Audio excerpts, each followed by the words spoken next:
The Stellar Assembly's flagship Dominant emerged from hyperspace at the edge of the Sol system.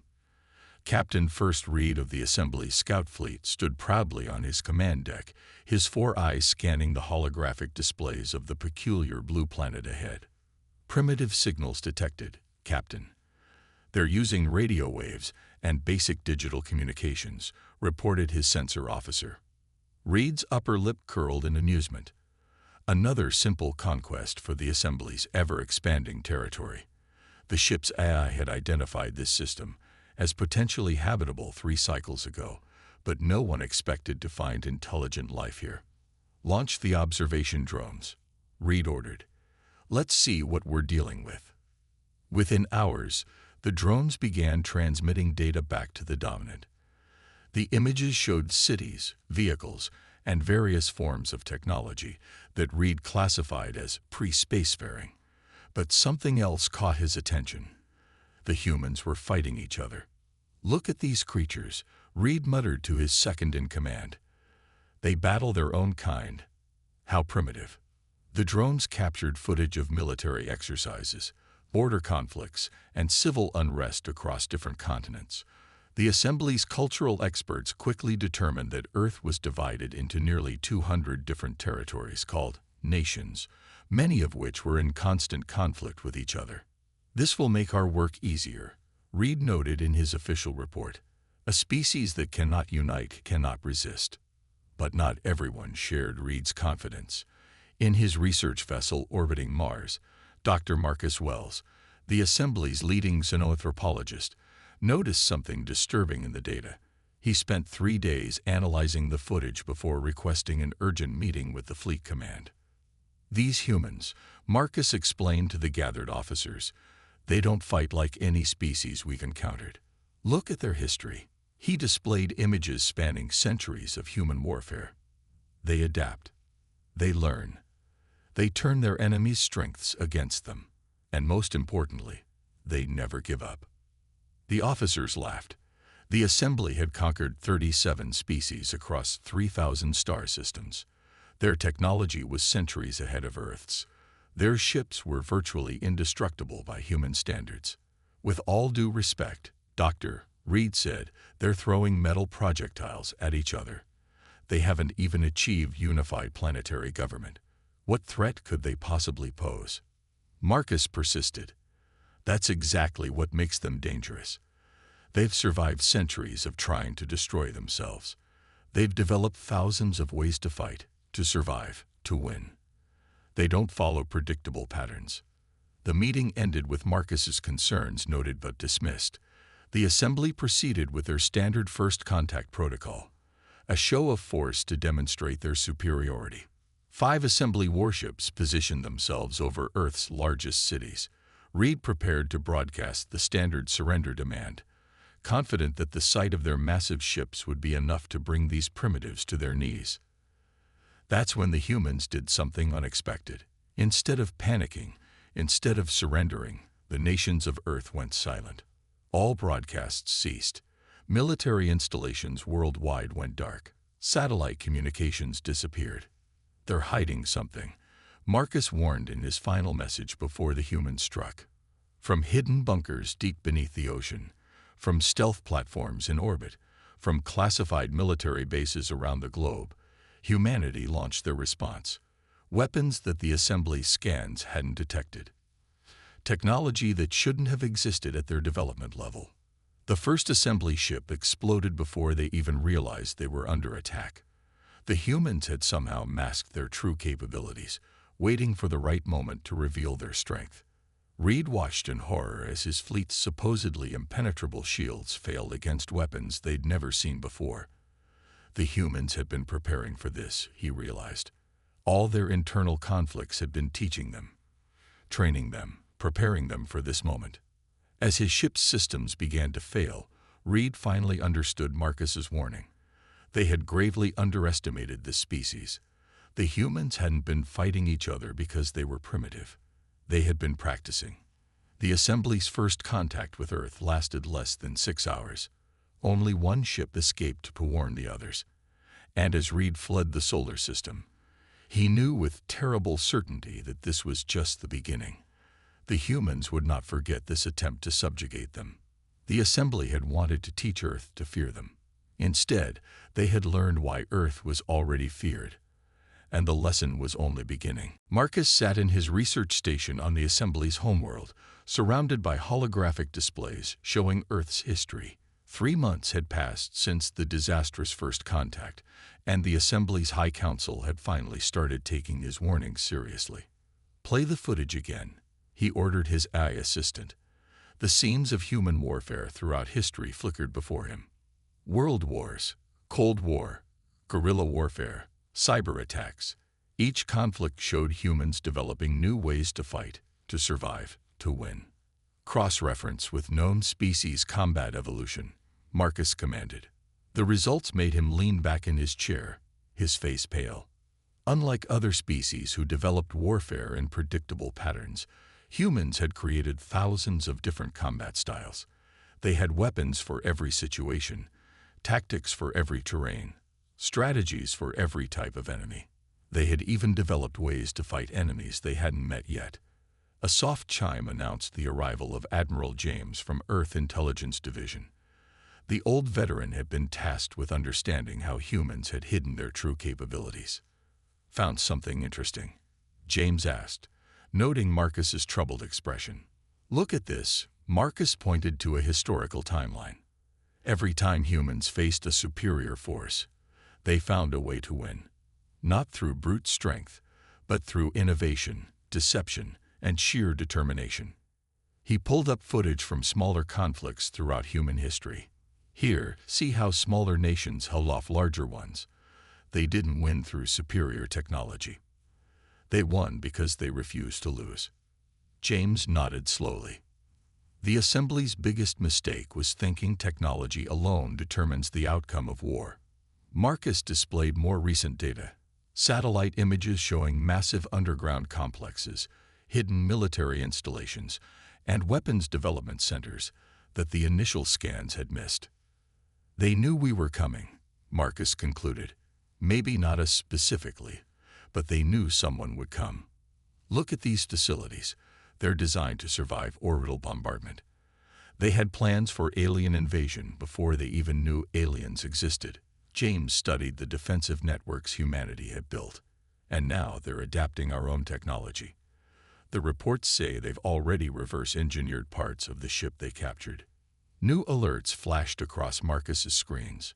Earth was moving faster than anyone had predicted. They weren't just defending. They were preparing to expand. "They're building ships," Marcus observed. "Not copies of ours. They're creating hybrid vessels, combining their weapon systems with our technology. They're improving on our designs."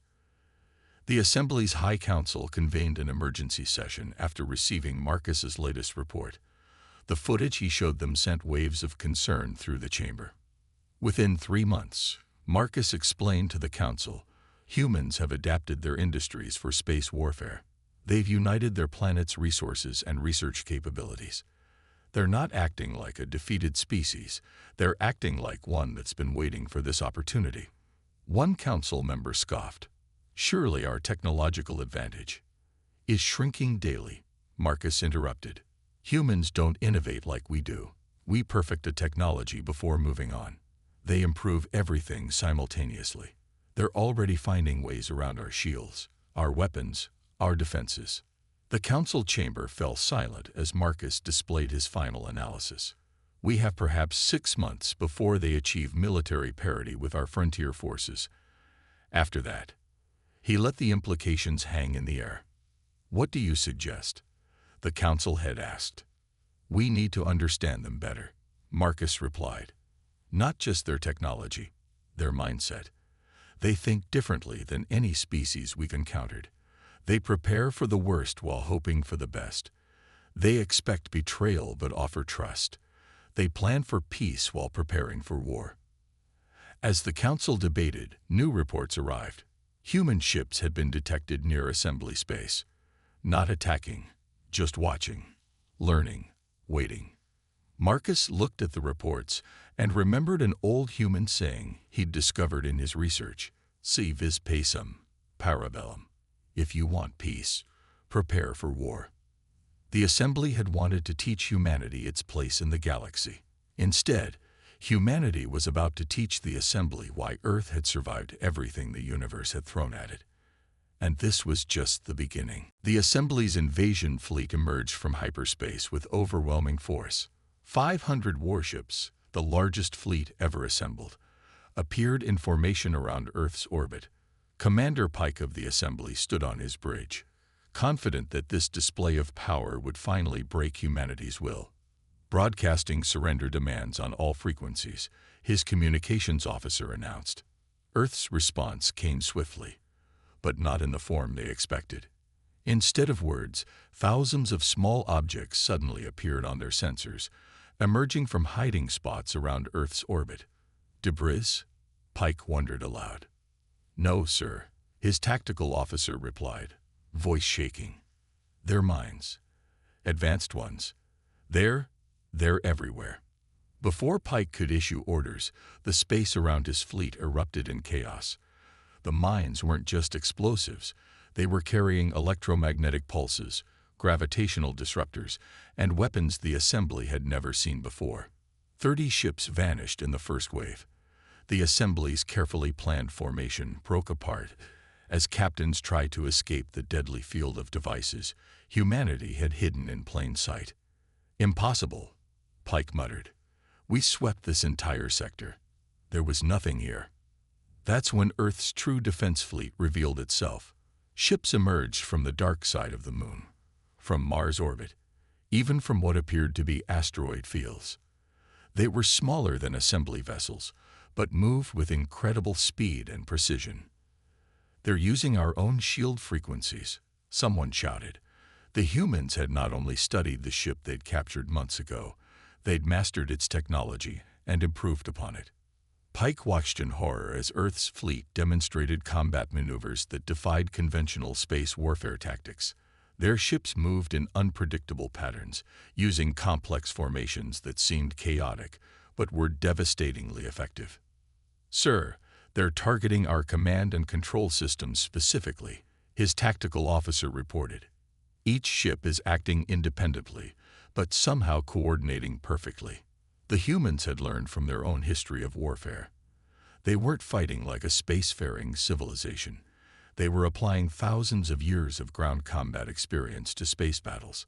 They used terrain, they used deception, they used every dirty trick they'd learned from fighting each other.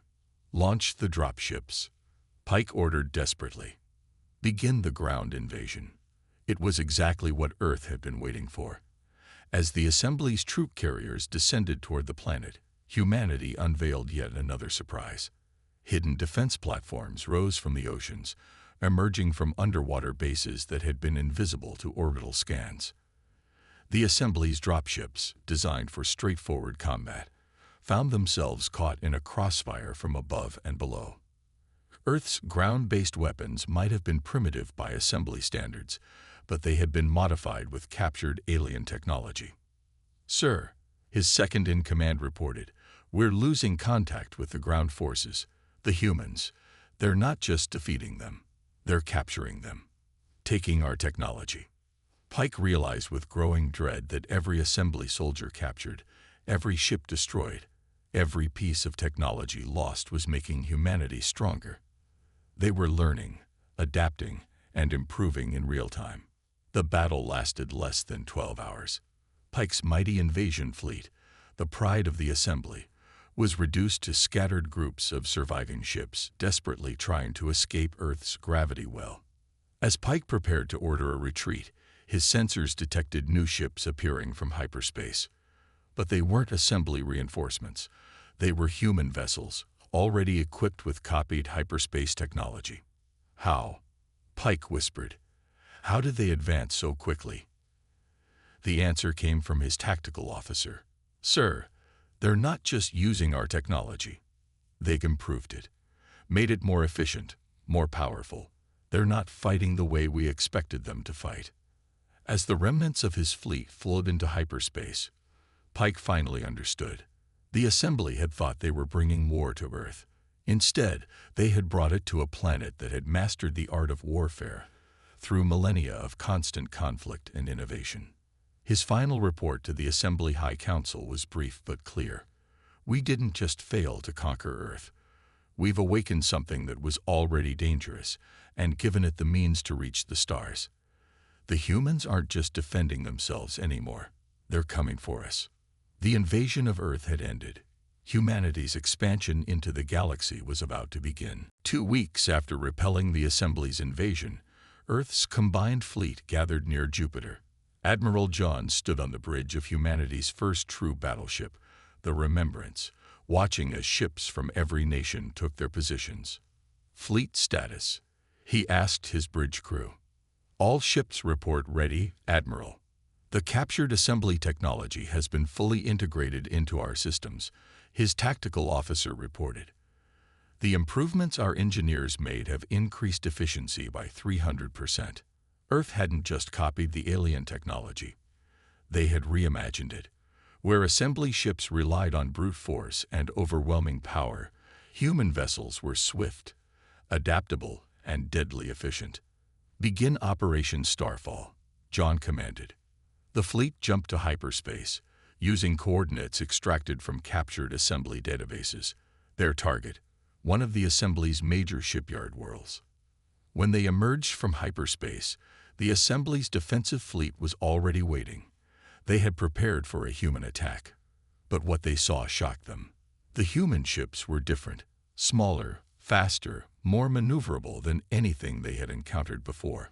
Launch the drones, John ordered. Thousands of small, unmanned craft swarmed from Earth's ships. Unlike the simple combat drones used by the assembly, these were equipped with advanced AI systems based on decades of human military robotics research. The assembly fleet found itself fighting an enemy that attacked from all directions at once. Human ships moved in formations that made no sense until the moment their trap closed. Each vessel operated independently while functioning as part of a greater whole, just as human armies had done for centuries. They're adapting to our attack patterns, reported John's tactical officer. Good, John replied. Initiate Phase 2. The human fleet suddenly split apart, each section executing different battle plans simultaneously. Some ships charged forward aggressively, while others hung back to provide covering fire. Still others disappeared into stealth mode, using technology reverse engineered from Earth's own submarine warfare systems. The assembly's rigid command structure couldn't cope with this chaos. Their ships, designed for formal fleet engagements, found themselves surrounded by an enemy that refused to fight according to established rules of space combat.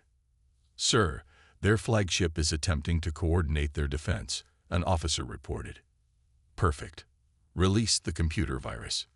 This was humanity's secret weapon, not just advanced technology, but the accumulated knowledge of centuries of cyber warfare. The virus, built from modified assembly code, tore through their communications networks. Assembly ships suddenly lost contact with each other. Their carefully coordinated defense fell apart as each vessel was forced to fight alone. They're retreating from the shipyards, someone announced. Begin landing operations, John commanded. Ground forces, wearing powered armor that combined assembly shield technology with human mobility systems, deployed to the surface. They moved in small, independent units, using tactics developed through centuries of special operations warfare. The assembly's defense forces, trained for large-scale engagements, couldn't counter these swift, surgical strikes. Within hours, the shipyards were under human control. But Earth's forces weren't there to destroy. Teams of engineers and scientists immediately began studying the assembly's shipbuilding technology, learning, adapting, improving.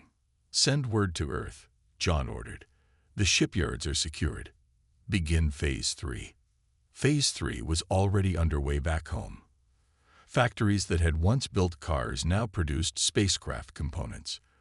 Aircraft manufacturers switched to building space fighters. The entire planet was mobilizing not just for war, but for expansion into the stars. Admiral, his communications officer called out, we're receiving reports from other attack groups. All primary targets have been secured. John nodded. This was just the beginning.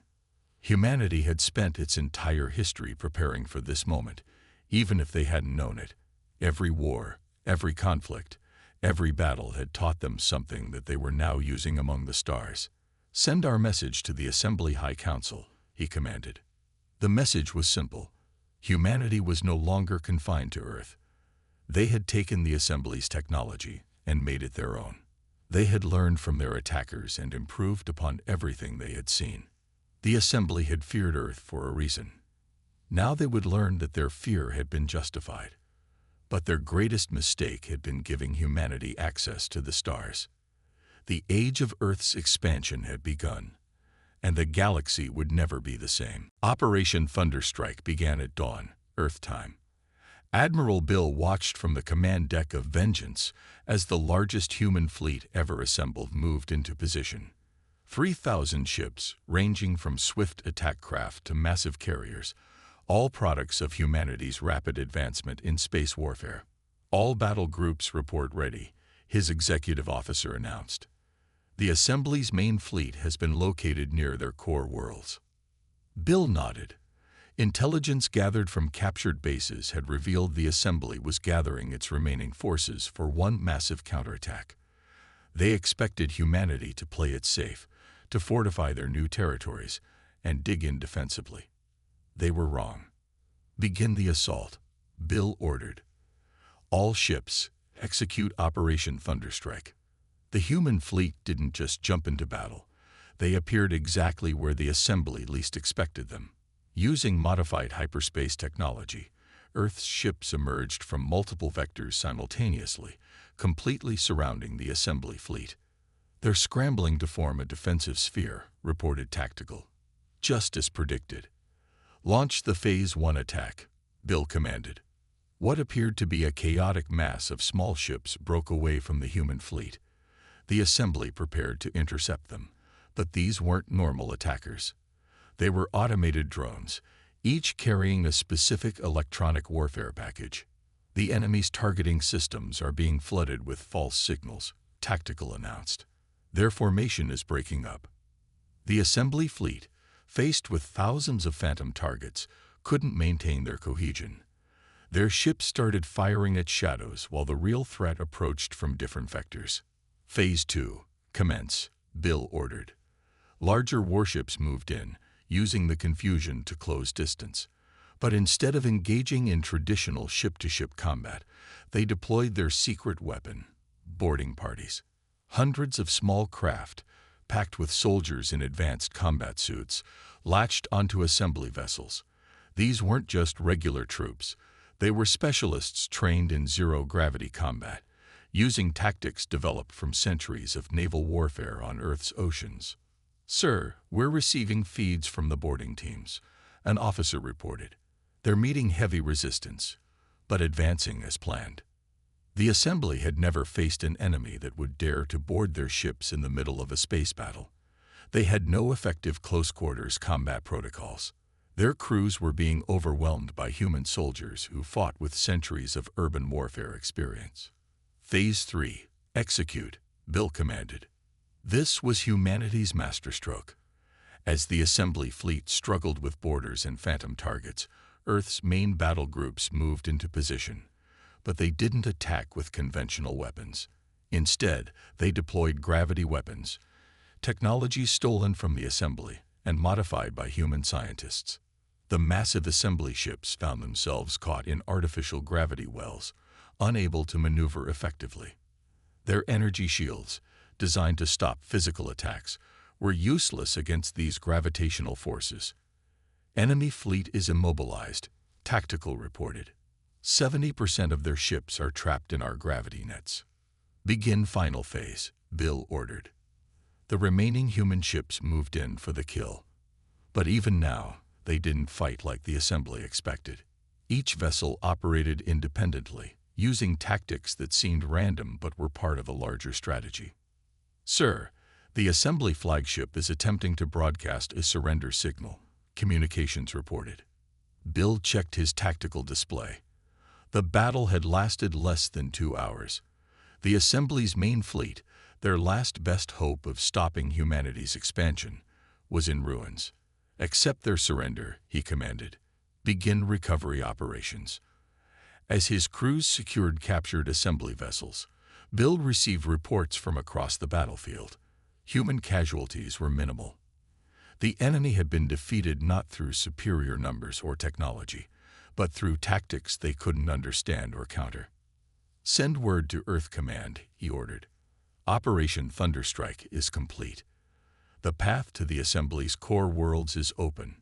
The Assembly had built their empire on overwhelming force and superior technology.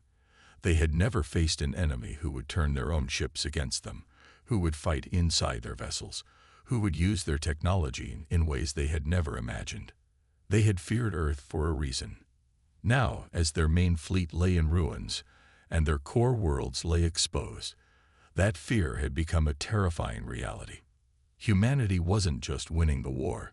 They were revolutionizing how wars were fought among the stars. The Assembly's High Council chamber was in chaos. Representatives from 30 different species argued as reports of their fleet's destruction reached their capital world.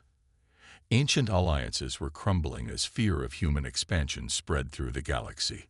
"How?" demanded Council Leader Max. "How did they defeat our main fleet so quickly?" Marcus, the analyst who had first warned them about Earth, stepped forward. After his initial predictions proved correct, he had been promoted to Chief of Human Studies. "They did exactly what I warned you they would do," he said, displaying holographic footage of the battle. "They didn't just use our technology. They changed how it works. They fought in ways we never imagined possible." The Council watched as human ships performed maneuvers that defied conventional space combat doctrine.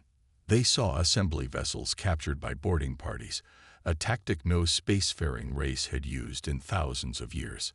"Look at their command structure," Marcus continued. "Each ship captain has authority to make independent decisions while still following the overall strategy. They call it mission-type tactics, something they developed during their planet-bound wars." New alerts flashed across the chamber screens. Human fleets had been detected approaching 3 more assembly systems, but they weren't attacking. They were waiting, watching. "They're giving us a choice," Marcus explained. "Surrender or fight." They learned this from their own history. They know that a cornered enemy with no escape route will fight to the death. The council members shifted uncomfortably. For the first time in their history, they were facing an enemy that understood warfare better than they did. "Show them the analysis of captured human data," Marcus commanded. The screens filled with information about Earth's military preparation, hidden bunkers beneath their oceans, backup plans for their backup plans, weapons designed specifically to counter assembly technology. "They were ready for us before we even found them," Marcus said. "Not because they knew we were coming, but because they always prepare for the worst. They have a concept called Murphy's Law. Anything that can go wrong will go wrong." He displayed more footage. Earth's factories converting to wartime production, their entire planet mobilizing for space warfare. "This isn't just about military strength," Marcus continued. "Their entire civilization is built on adapting to challenges. Every time we think we understand their capabilities, they reveal something new." The council chamber fell silent as they watched recordings from captured assembly ships. Human boarding parties moving with impossible coordination. Weapons modified in ways their designers never intended. Tactics that seemed to defy logic until the moment they succeeded. "And now they have this," Marcus said, showing an image that made several council members gasp. A human ship, clearly built using assembly technology, but modified and improved. Smaller, faster, more efficient. "They're not just copying our technology," he explained. "They're improving it, making it better, doing things with it that we never thought possible." New reports arrived, more assembly worlds requesting permission to surrender. The mighty empire that had stood for thousands of years was crumbling in months. "We have one advantage left," Marcus said. "The humans are offering peace terms. They don't want to destroy the assembly. They want to change it, reform it, Make it something new. The council members looked at each other. Their empire was based on order, on control, on doing things the way they had always been done. The humans represented chaos, change, constant adaptation. If we resist, Marcus warned, they'll defeat us completely. But if we accept their terms, we might learn from them. Understand how they think, why they're so effective. As if to emphasize his point, new alarms sounded. Human ships had been detected near the assembly homeworld. Not attacking, just watching, waiting. They're showing us what they can do, Marcus explained, making sure we understand our situation. The council leader stood, his decision made. The assembly had feared Earth for a reason, and now that fear had been justified. But perhaps that fear could turn into something else. Respect, understanding, even alliance. Send word to the human fleet, he ordered. The assembly is ready to negotiate. The war was ending, but the galaxy's transformation was just beginning. The species that had feared Earth were about to learn why that fear had been both right and wrong. 10 years after the Assembly War, the galactic landscape had changed beyond recognition. The Great Assembly Hall, once a symbol of rigid order, now hosted representatives from all species, including humans. But today's session was special. Marcus, now serving as the Assembly's chief historian, stood before the gathered representatives to present his final analysis of humanity's impact on galactic civilization. A decade ago, he began, we thought we understood power. We were wrong.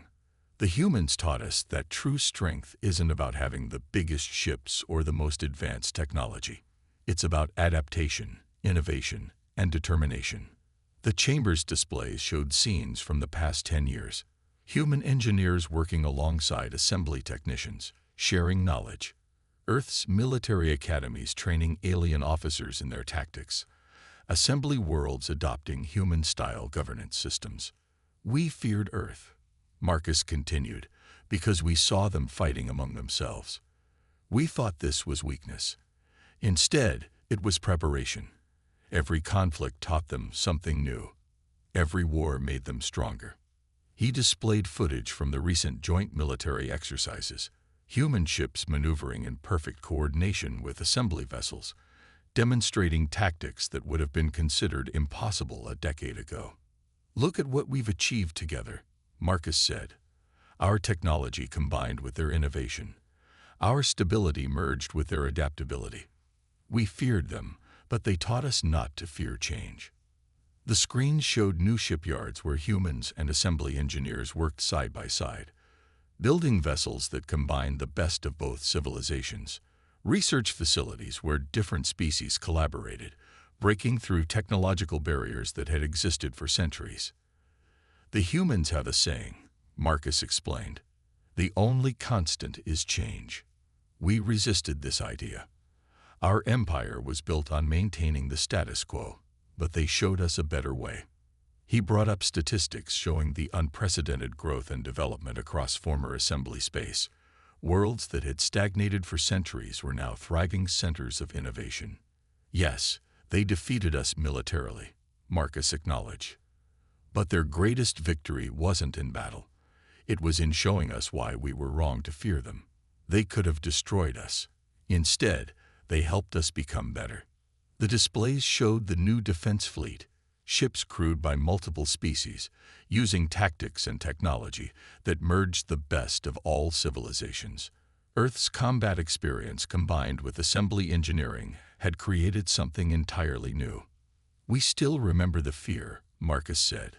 We keep it as a reminder, not of human military power, but of what happens when we stop adapting, stop learning, stop changing. He showed images from Earth's new position as a center of galactic culture and commerce. Aliens walking freely through human cities, learning from their hosts, sharing knowledge and experiences. The humans have a concept called teaching by example, Marcus continued. They didn't just tell us we were wrong. They showed us a better way. They proved that diversity makes us stronger, that change makes us better. The chamber's mood was reflective. Many present had fought against humans during the war. Now they worked alongside them, learning, growing, evolving. So yes, fear Earth, Marcus concluded. Fear their determination. Fear their adaptability. Fear their innovative spirit. But learn from that fear. Let it teach you why they succeeded where we failed. Let it remind you why change is not just inevitable, it's essential. As Marcus finished speaking, the chamber erupted in applause. Representatives from worlds that had once trembled at the mention of Earth now stood in appreciation of the species that had transformed their civilization. The assembly had feared Earth for a reason. That reason wasn't their weapons, their tactics, or their technology. It was their ability to face the unknown and emerge stronger, their capacity to turn enemies into allies, their talent for making the impossible possible. And as the applause continued, Marcus smiled. The galaxy had learned its lesson. They still feared Earth, but now they understood why. It wasn't a fear that paralyzed, it was a fear that inspired. A reminder that the most dangerous thing in the universe wasn't power or technology. It was the ability to adapt, to change, and to make the entire galaxy change with you. The humans had made sure they never forgot that lesson.